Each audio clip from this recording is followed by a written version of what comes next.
Hello hello everyone, এসে গেছে নতুন একটা মিনি ব্লগ নিয়ে। তো আমরা গেছিলাম নিউ মার্কেট এই কিছুদিন আগে। ইউনিভার্সিটি থেকে ক্লাস ছিল, ক্লাস থেকে ডাইরেক্ট আমরা চলে গিয়েছিলাম নিউ মার্কেট, কারণ আমার ফ্রেন্ডকে শপিং করার ছিল। তাই হলো আমিও যাই, একটু ঘুরে আসি।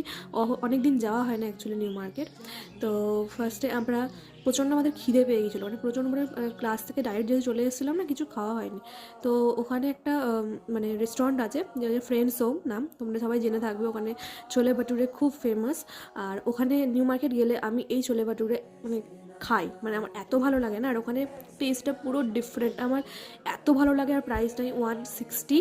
আর বন্ধুদের সাথে বেরোনো মানে তো জানোই, সারাক্ষণ বক বক বক বক, অনেক গল্প, অনেক কিছু। তো এখানে খেতে বসে আমি তো নন স্টপ বক বক করেই যাচ্ছি। আর আমাদের প্রচণ্ড পরিমাণে খিদে পেয়েছিলো, মানে প্রচণ্ড। তো এখানে তো খেয়েও যাচ্ছে, বক বক করেও যাচ্ছে। আর এই হচ্ছে আমার সেই ফ্রেন্ডটা। তো আমরা তারপরে গিয়েছিলাম শ্রীরা মার্কেটের ভেতরে, ওর কয়েকটা জিনিস কেনার ছিল। তারপর কিনে টিনে আমরা চলে গিয়েছিলাম বাড়ি। বাই।